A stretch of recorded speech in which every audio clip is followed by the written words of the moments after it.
yo quisiera compartir con ustedes, ¿verdad?, un tema que le denominé Jesús como el Cordero de Dios, ¿verdad? Jesús como el Cordero de Dios. Para entender un poquito el significado del Cordero de Dios, tenemos que irnos nosotros al principio, tenemos que irnos al Génesis, ¿verdad? Y entender un poquito que cuando Dios había creado a Adán y Eva, Dios los puso a ellos en el huerto del Edén, y en ese huerto estaba el árbol de la vida. Dios le había advertido a Adán y Eva de que no comieran del fruto de ese árbol, y los advirtió de que si comían, ellos iban a morir, ¿verdad? ¿Ellos qué hicieron? Dice que desobedecieron a Dios. Típico de todo ser humano, desobedecieron a Dios, ¿verdad? Pecaron, ¿verdad? Y como todo pecado trae su consecuencia. Las consecuencias nosotros hasta hoy día las seguimos sufriendo, ¿verdad? Entonces, ¿qué pasó luego?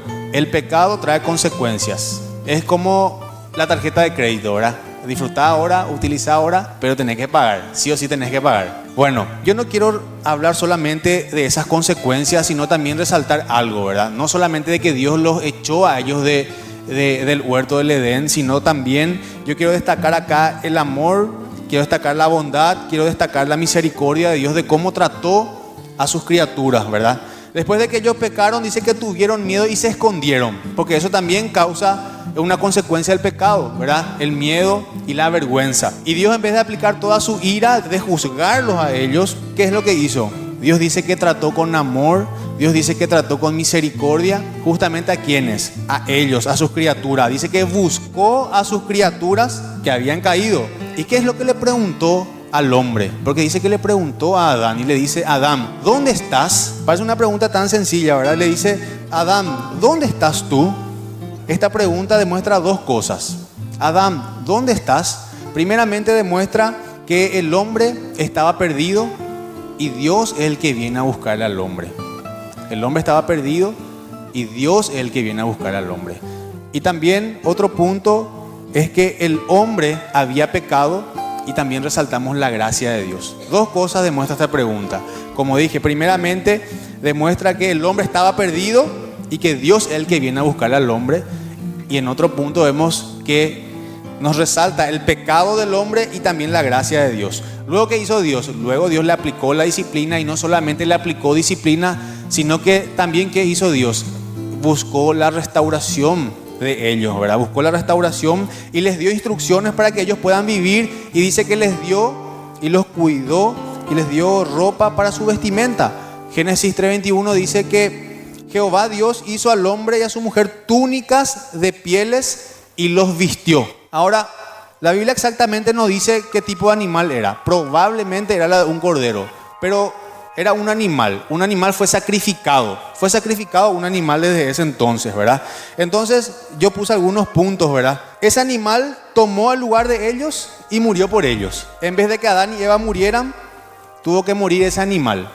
Otro punto, en vez de que la sangre de ellos fuese derramada, la sangre de ese animal tuvo que ser derramada. Como otro punto, ¿verdad? Ese animal inocente tuvo que morir por la culpa de ellos, ¿verdad? Y debido a que murió por ellos, Dios los vistió a ellos con la piel de esos animales. Cuando Dios miró desde ese entonces, en ese momento, Él no miró la condición pecaminosa de Adán y Eva, sino que miró ¿a quién? Miró a ese animal, ¿verdad? Desde ese momento nosotros vemos, y desde los tiempos del Antiguo Testamento, vemos cómo una persona no podía acudir a Dios sin antes ofrecer un sacrificio. Era imposible, ¿verdad? Nadie podía acceder a Dios si antes ofrecer un sacrificio, ¿verdad? Es lo que nosotros entendemos como sustitución, ¿verdad? En donde el pecado de uno es expiado, pero por el sacrificio de otro.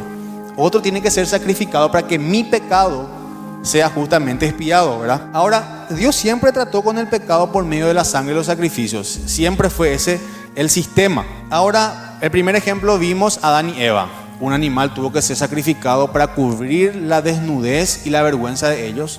Como segundo punto podemos ver también otro ejemplo en Éxodo 12, del 1 al 7. Por ejemplo, podemos ver que las casas debían ser pintadas, o sea, las dos puertas y el dintel de la casa debía ser pintado con la sangre de los sacrificios, ¿verdad? En la primera Pascua. Vemos también, por ejemplo, en Levítico 16:15, otro ejemplo, ¿verdad? Que un macho cabrío era sacrificado para la expiación de todo un pueblo, ¿verdad? Levítico 16:15. Y después vemos el último sacrificio, el sacrificio final, Lo que Juan el Bautista dice en Juan 1:29 cuando le mira a Jesús viniendo y dice: he aquí el Cordero de Dios que quita el pecado del mundo, ¿verdad? Ahora, el sacrificio de corderos jugaba un papel muy importante dentro de la vida religiosa judía y dentro de todo el sistema sacrificial, ¿verdad? Jugaba un papel muy importante. Pero tenemos que destacar algo. Si nosotros ojeamos la Biblia y miramos en todas las escrituras, vemos que todos los sacrificios que se realizaban, solamente ¿qué es lo que hacía? Era una tipología, era una imagen, era una figura, sino más bien también era una sombra. ¿Y señalaba a quién? Señalaba a Jesús. Eso es lo que apuntaba. Señalaba que un día Dios iba a proveer de un cordero sin mancha, justamente ¿para qué? Para expiar el pecado de todo su pueblo, para quitar los pecados de su pueblo. Sirvieron para base, esos sacrificios sirvieron para base, de una base, para la venida de nuestro Señor Jesucristo. Ahora, la pregunta es: ¿por qué Jesús es llamado el Cordero de Dios? ¿Por qué Jesús es llamado el Cordero de Dios? ¿Verdad? Estaba mirando un poquito y el Cordero en sí es un símbolo de sumisión. El Cordero en sí es un símbolo de humildad, de mansedumbre. Tiene un significado, ¿verdad? Y nos muestra la disposición siempre de someterse a su amo. Jesús también reunía todas esas características. Jesús también era sumiso. Jesús era manso y humilde de corazón, como vemos nosotros en Mateo 11:29, donde él dice que es manso y humilde de corazón.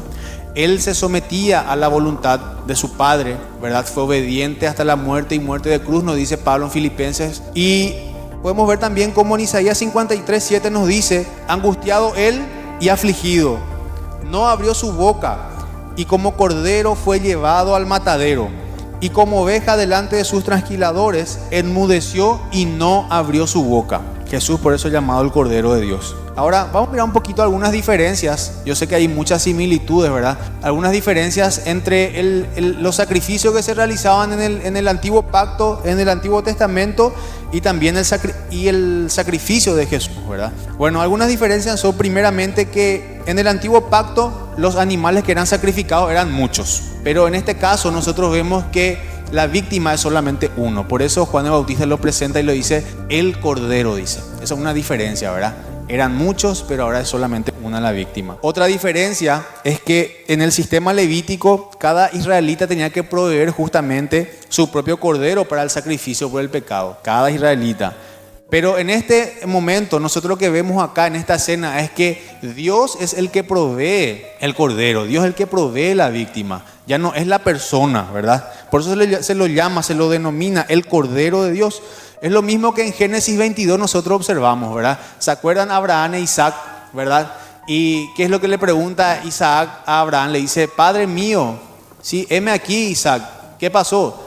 Padre, acá ya tenemos la leña, tenemos el fuego, pero ¿dónde está el cordero? No, estamos nosotros dos, no hay ningún animal para ser sacrificado. ¿Qué le respondió a Abraham? Abraham le dice: Dios proveerá para sí el cordero para el holocausto, hijo mío. Dios proveerá. Esa era otra gran diferencia, ¿verdad? Antiguo Testamento, cada israelita proveía su propio animal para el sacrificio. En este caso vemos que Dios es el que provee, ¿verdad? Otra diferencia importante es que los animales en el antiguo pacto solamente expiaban o cubrían los pecados, mientras que Cristo, ¿qué es lo que hace? Quita el pecado, dice la Biblia. Quita el pecado, ¿verdad? Hebreo 10:4 dice: porque la sangre de los toros y de los machos cabríos no pueden quitar los pecados. Sin embargo, 1 Juan 3:5 nos dice a nosotros que: y sabéis que Él apareció para quitar nuestros pecados. Otra diferencia entre el antiguo pacto y el sacrificio de Cristo en sí, ¿verdad? Es que todos los sacrificios levíticos servían para una persona por un pecado en concreto, ¿verdad? En tanto que el sacrificio de Cristo tiene un alcance universal. Voy a repetir nuevamente esto. Tiene un alcance universal. Por eso es que dice el pecado del mundo. Pero yo tengo que explicar algo bien acá, ¿verdad? Tengo que destacar algo, ¿verdad? Muchas personas creen y muchas personas piensan y tienen un pensamiento equivocado por eso, y dicen que porque Jesús dijo que Él es el Cordero de Dios que quita el pecado del mundo, todas las personas y todo el mundo y todos sus pecados van a ser perdonados porque Jesús hizo eso. Y no es así, ¿verdad? ¿Por qué? Porque solamente aquel pecador que reconoce su condición justamente pecaminosa y se arrepiente y va a Jesús confiando en Él, en lo que Él hizo, es aquel beneficiado justamente por eso, ¿verdad? Es perdonado, ¿verdad? Por eso que Él quita el pecado del mundo. Yo sé que, y tengo que entender bien que tiene el sacrificio de Jesús, tiene un valor suficiente, tiene el valor justamente para quitar el pecado del mundo, ¿verdad? Pero solamente los que creen son los que son perdonados, ¿verdad? Ahora, vamos a otro punto. Ahora, ¿por qué tuvo que ser Jesús ese cordero sacrificado? ¿Por qué Jesús, verdad? ¿Por qué Jesús? Primeramente porque solamente la persona de Jesucristo y su sacrificio iba a ser aceptado delante de Dios. Porque solamente Él podía satisfacer la justicia de Dios, ¿verdad? En la segunda parte de 1 Juan 4:10 dice, sino que Él a nosotros nos amó, ¿verdad? Y envió a su Hijo como propiciación por nuestros pecados. Y eso es lo que significa la propiciación, ¿verdad? Satisfacer la justicia de Dios por medio de un sacrificio santo. Y solamente Jesús podía llenar eso. Solamente Jesús podía satisfacer eso, ¿verdad? Ahora, otro punto. ¿Por qué tuvo que ser Jesús? Porque a mí me convenía, porque a vos te convenía y porque a todos nos convenía que sea Jesús y no otro, ¿verdad? Dice Hebreos 7, 26 y 27, porque tal sumo sacerdote nos convenía, santo, inocente, sin mancha, apartado de los pecadores y hecho más sublimes que los cielos, que no tiene necesidad cada día, como aquellos sumos sacerdotes, de ofrecer primero sacrificios por sus propios pecados y luego por los del pueblo, porque esto lo hizo una vez para siempre, ofreciéndose a sí mismo. ¿Verdad? Jesús era santo, nosotros profanos. Jesús era inocente, nosotros pecadores, ¿verdad? Nosotros culpables. Jesús era sin mancha, nosotros sucios. Jesús dice, apartados los pecadores, nosotros somos pecadores. También dice que Jesús no tenía necesidad de arrepentirse ni ofrecer ningún sacrificio por sus pecados, porque Él no pecaba y nunca pecó. Sin embargo, yo sí tengo necesidad de presentarme todos los días delante de Dios y arrepentirme y confesar mis pecados, como dice 1 Juan 1:9, ¿verdad? Esa es la gran diferencia. A nosotros nos convenía que sea Cristo. A vos te convenía y a mí me convenía, ¿verdad? Otro punto, ¿por qué tuvo que ser Jesús, ese cordero? Dice Mateo 16, 21, y yo puse esta palabra, porque era necesario, ¿verdad? Porque era necesario. Dice Mateo 16, 21, Jesús le estaba declarando a sus discípulos que le era necesario ir a Jerusalén y padecer mucho delante de quienes, las autoridades, los ancianos, delante de los pecadores, dice, ¿verdad? Y padecer mucho y ser sacrificado y resucitar al tercer día. Mateo 16, 21 dice, ¿verdad? Era necesario, porque había un problema, el problema del pecado. El problema del pecado debía ser resuelto, ¿verdad? Entonces, ¿qué pasó? Hoy día nosotros podemos decir, ya, gracias a que fue necesario, yo puedo decir como el apóstol Pedro, ¿verdad? En su primera epístola, cuando él decía que, sabiendo que ya fuimos rescatados de vuestra vana y sucia manera de vivir. ¿Por qué? Por la sangre de Cristo, como de un cordero sin mancha y sin contaminación. ¿Por qué? Porque era necesario, ¿verdad? También dice otro, puse como otra arista, ¿verdad? ¿Por qué tuvo que ser Jesús? Porque Apocalipsis 21, 27 me está diciendo, hablando de la nueva Jerusalén, que no entrará en ella ninguna cosa inmunda o que hace abominación y mentira, sino solamente los que están inscritos en el libro de la vida del Cordero. Y el Cordero en el Antiguo Testamento debía ser perfecto, o sea, no tenía que tener defecto. Y solamente Cristo era ese Cordero perfecto y sin mancha, ¿verdad? Y ninguno de nosotros, por nuestra inmundicia, por nuestros pecados, por nuestra maldad, por nuestra hipocresía, nunca iba a hacer eso por sí solo, ¿verdad? Solamente lo íbamos a hacer si alguien perfecto como Jesús lo hacía. Ahora, cuando Juan el Bautista se presenta, ¿verdad? Se presenta en una época donde hace aproximadamente 400 años no había profeta. Era una época de desesperanza en ese entonces, en donde había un dominio total, ¿verdad?, de parte de los romanos hacia Israel, en donde los líderes espirituales habían entrado en una grosera hipocresía. Vemos nosotros eso en todo el Nuevo Testamento, cuando Jesús se confrontaba con los fariseos, ¿verdad? Vemos entonces que esos líderes espirituales, religiosos, tenían corazones llenos de avaricia, llenos de codicia. Vemos en donde estos líderes religiosos, ¿qué es lo que hacían? Ellos exigían a las personas que tengan un estándar religioso muy alto, espiritual muy alto, en donde ellos le imponían a la gente cumplir mandamientos de hombres como mandamientos de Dios, pero ellos no eran capaces de mover un solo dedo, ¿verdad? Entonces, ¿qué es lo que pasaba? En ese escenario, ¿verdad? En ese momento, en ese contexto de decadencia espiritual, es donde aparece Juan el Bautista, donde aparece él predicando, preparando camino para el Mesías, para Jesús, ¿verdad?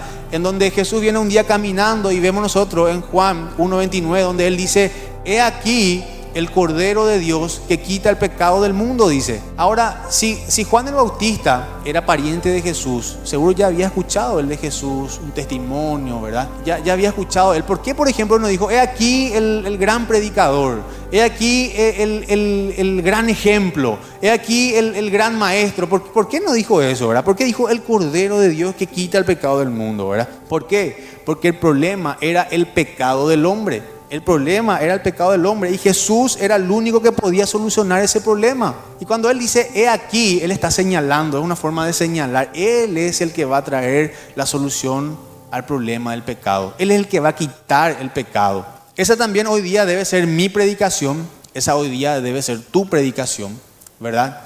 Hoy día, ¿por qué? Porque hoy día escuchamos nosotros cualquier cosa. La gente ya no habla de pecado. ¿Por qué? Porque le lastima a los hermanos. No, la gente no quiere hablar de pecado. La gente no quiere hablar de qué, no quiere hablar de salvación, no quiere hablar de cielo, no quiere hablar del infierno.